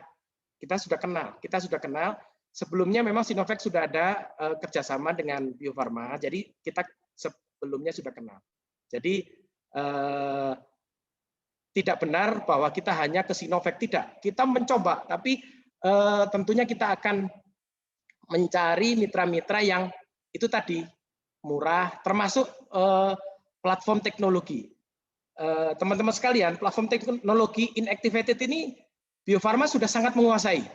Jadi kalau transfer teknologi untuk yang inactivated nggak lama, cepat. Jadi bukan skala lab lagi, itu skala industri kita. Jadi kita ketemu, katakanlah meeting beberapa kali gitu, itu transfer teknologinya cepat. Tidak perlu waktu bulanan, cuman beberapa hari aja. Karena vaksin-vaksin di Bio Farma itu dengan platform inactivated itu banyak sekali. Dan memang platform ini kuno ya. Platform ini kuno, namun platform yang kuno ini dokumen penelitiannya banyak. Jadi kami bisa mempelajari keamanan dan immunogenicity-nya dari platform-platform inactivated vaksin-vaksin yang lain. Jadi, kira-kira kalau SARS-CoV-2 ini keamanannya gimana? Ya, tentunya kita lihat dari uji klinis fase 1-2, uji preklinisnya. Kalau ada kita baca juga, kita lihat, gitu kan? Uji preklinis fase 1-2. Tapi kita juga melihat yang mirip-mirip dengan ini apa? Yang SARS. Kita lihat, kita pelajari. Nah, jadi justru kelebihan yang inactivated menurut saya adalah banyaknya literatur tentang platform yang inactivated. Jadi jangan, ini maaf ya teman-teman, jangan terjebak kepada teori konspirasi. Oh ini Cina, enggak seperti itu. Jadi kalau kami dari Bio Farma ini melihat dari segi platform, dari platformnya. Platformnya adalah platform inactivated, ya. Platform inactivated. Kebetulan memang Sinovac ini yang paling maju. Kenapa dia paling maju? Karena dia dulu pernah melakukan penelitian yang SARS. Walaupun tidak sampai jadi vaksin, dia sudah melakukan penelitian di sana. Walaupun belum sampai jadi, tapi dokumen itu dia sudah kumpulkan, sehingga pada saat ada COVID, SARS-CoV-2 ini, dia lebih unggul kecepatannya dibanding negara-negara yang lain, yang belum melakukan penelitian di bidang itu. Nah, kekurangannya betul, jadi disampaikan Prof. Edik, memang kalau inactivated tentunya isu tentang immunogenicity, sehingga perlu dilakukan penyuntikan nggak hanya sekali, perlu booster 2 kali dan sebagainya. Namun kekuatannya adalah dari segi safety-nya, Dari segi safety-nya sangat kokoh. Dokumen safety-nya ini relatif lebih kuat ya, karena selain dari dia sendiri, dari si SARS Sinovac, itu kami juga mempelajari platform-platform inactivated yang lain itu sudah lebih jelas ya, karena dimatikan tidak mungkin. Katakanlah ada isu ADE, tidak mungkin karena dia sudah dalam kondisi dimatikan. Ada isu menjadi wild virus lagi, nggak mungkin karena kan mati gitu. Kalau live attenuate tadi ada resiko, yang live attenuate tadi ada resiko menjadi menjadi ganas lagi. Itu yang menjadi perhatian. Jadi tiap platform ada kelebihan dan ada kekurangannya. Kalau menurut saya secara simpel seluruh platform itu silakan aja, nggak masalah. Platform A, platform B, platform C, platform D, nggak apa-apa. Yang penting mampu membuktikan secara ilmiah dari uji preklinis, uji klinis fase 1, fase 2, fase 3 itu keamanannya, dari immunogenicity-nya, efikasinya, itu semua kelihatan dengan jelas. Nah, untuk yang platform baru itu menjadi PR adalah keamanan jangka menengah dan jangka panjangnya, karena itu nanti baru dilihat di post marketing surveillance. Jadi seperti itu. Kalau yang platform yang lama, keamanan jangka itu bisa dilihat dari platform inactivated yang lain. Nah, terus berikutnya strain virus yang di Indonesia sama atau tidak. Jadi memang sekarang ada isu dan beberapa di negara lain, Inggris itu ada mutasi ya, mutasi virus COVID di berbagai negara, bisa aja di negara yang lain juga ada mutasi. Namun sampai sekarang mutasi yang terjadi itu pada umumnya, kesimpulannya ya, saya ambil kesimpulannya aja, tidak mengubah menjadi lebih ganas. Namun yang di Inggris dan beberapa negara Eropa itu menjadi lebih menular. COVID sendiri ini dibanding SARS dan MERS-CoV itu lebih menular, tapi tidak lebih mematikan, lebih menular. Tapi ini mutasinya itu lebih menular lagi gitu, lebih cepat menular. Jadi isunya adalah lebih menular. Tapi pertanyaan berikutnya, apakah dengan adanya mutasi-mutasi di beberapa bagian dari virusnya itu vaksin menjadi tidak cocok lagi, atau vaksin di Indonesia orang Indonesia cocok nggak dengan yang di Sinovac? Nah, itu jawabannya kemarin, makanya itu kita lakukan uji klinis di negara kita. Itu salah satu cara membuktikan bahwa orang Indonesia dengan strain yang dari Sinovac ini, itu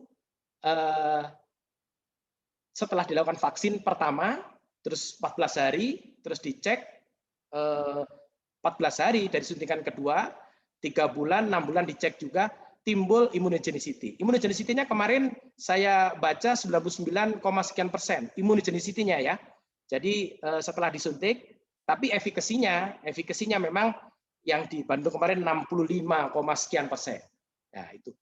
Dan penelitiannya fase 3 ini multi-center. Jadi di Brasil ini puluhan ribu ada di Brasil. Terus di Turki juga ada. Ya, lebih banyak lagi. Nah, ini artinya bisa dikatakan di Cina juga ada, di Timur Tengah juga ada. Nanti data-data ini kita kumpulkan, nanti bisa diambil kesimpulan. Sejauh ini kesimpulannya masih kompatibel ya. Vaksin masih bisa sesuai ya untuk berbagai negara termasuk di negara kita. Nah, yang terakhir mengenai berbayar atau tidak. Jadi saat ini memang pemerintah sedang membuat program vaksinasi gratis ya, vaksinasi gratis untuk masyarakat, dan akan dipilih dalam jumlah sekian, dalam jumlah 180 juta sekian, kalikan 2 berarti kan kurang lebih 360 juta dosis, itu yang harus disiapkan. Nah, jumlah penduduk kita kan 260-270 juta, berarti kan ada yang lainnya.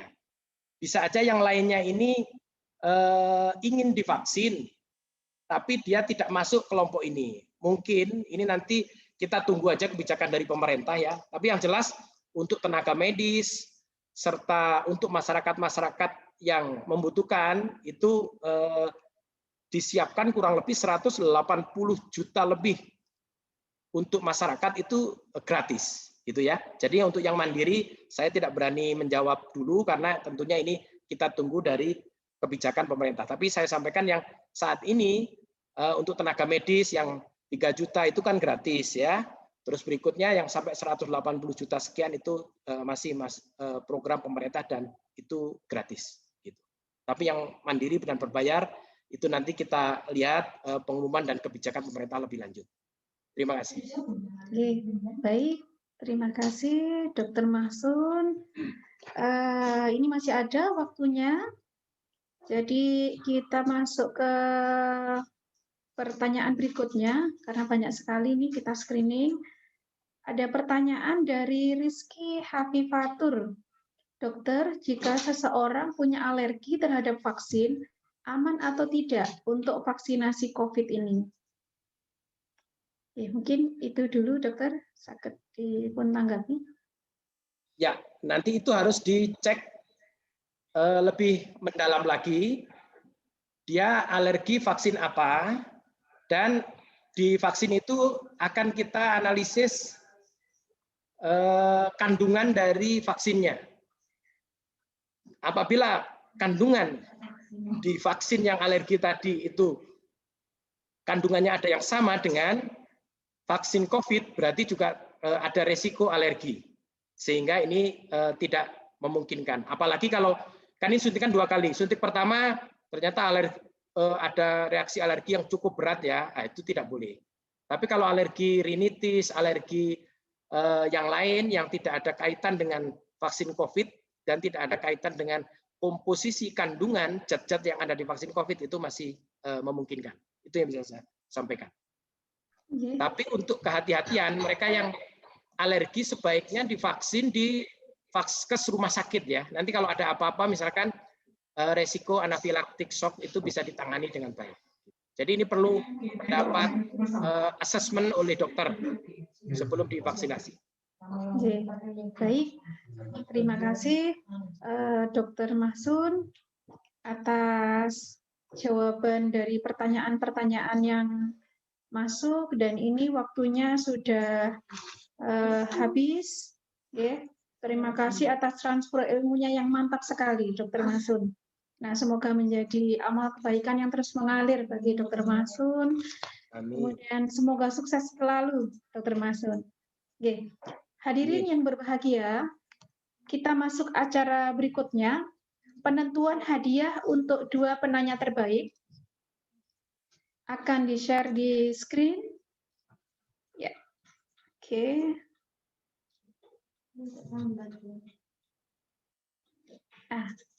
Oke. Baik, selamat kepada 2 pemenang atas nama Dr. Hewan Sriwigati, dan juga untuk yang kedua adalah Aryanata. Selamat sekali lagi untuk pemenangnya. Untuk hadiah, nanti panitia akan menghubungi ke para pemenang. Dan ini selamat sebagai hadiah kenang-kenangan. Nanti hadiah dari panitia yaitu berupa transfer pulsa. Selamat sekali lagi untuk Dr. Hewan Sriwigati dan juga Aryanata. Baik, kita masuk ke acara berikutnya, yaitu penyerahan e-sertifikat kepada narasumber 1 dan narasumber kedua yang akan diserahkan oleh Dekan Fakultas Kedokteran Hewan Universitas Wijaya Kusuma Surabaya, Profesor Dr. Rohiman Sasmita, Dr. Hewan, Magister Sains, Magister Manajemen. Baik. Terima kasih, Mbak Nurun. Kami Prof. Edik untuk narasumber pertama kepada Prof. Edik Abdurranta. Kemudian screen berikutnya untuk narasumber kedua, sami-sami Dr. Prof. Edik Yang kedua untuk Terima Dr. kasih, Masun Dr. Muhammadi. Nurul. Ya, sami-sami. Semoga sukses selalu. Dan ilmunya mantap sekali, kolaborasi antara Bio Farma dengan guru besar bidang virologi, imunologi, dan stem cell, Prof. Edik. Nah, baik, hadirin yang terhormat, kita masuk acara berikutnya, yaitu foto bersama untuk mengabadikan momen dari acara webinar ini. Mohon kepada para peserta untuk menyalakan kamera. Untuk menyalakan kamera semuanya sebagai dokumentasi bahwa kita pernah mendapat transfer ilmu dari Dr. Masun, juga dari Prof. Edik. Oke, mohon kepada semua peserta untuk menyalakan kamera. Oke, sudah siap?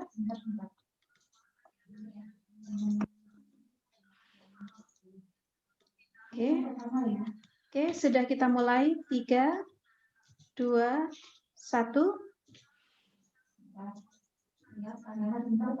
Tahan. Oke. Ya, tahan dulu. Sudah. Oke, take. Untuk screen pertama. Ya.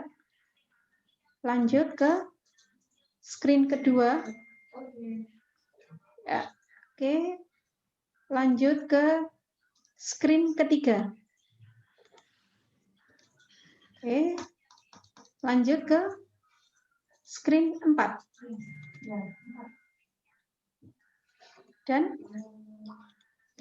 Dan oke.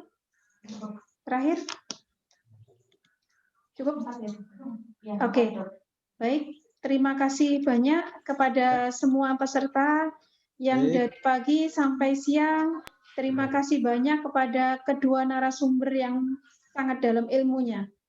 Nah, matur nuwun sangat, sukses selalu Prof. Edik, sukses selalu Dr. Masun, ya, dan sukses selalu untuk peserta webinar.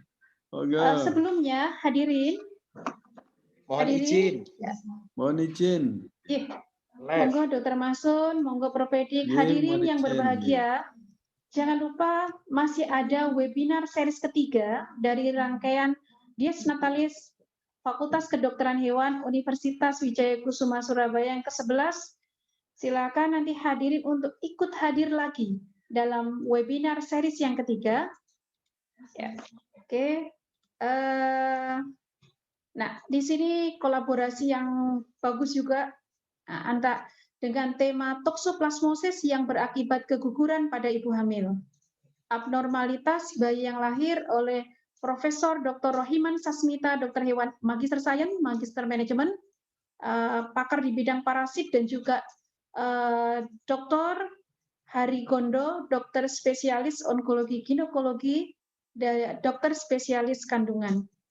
Silakan Bapak Ibu, kolega, dan juga adik-adik mahasiswa untuk hadir dan segera mengisi link pendaftaran yang ada di pengumuman ini.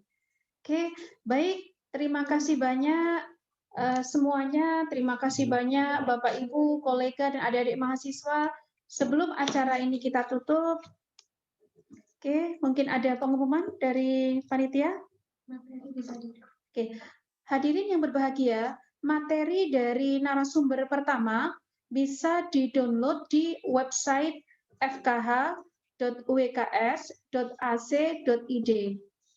Nah, materi yang bisa diunduh adalah materi dari narasumber pertama, termasuk untuk recording.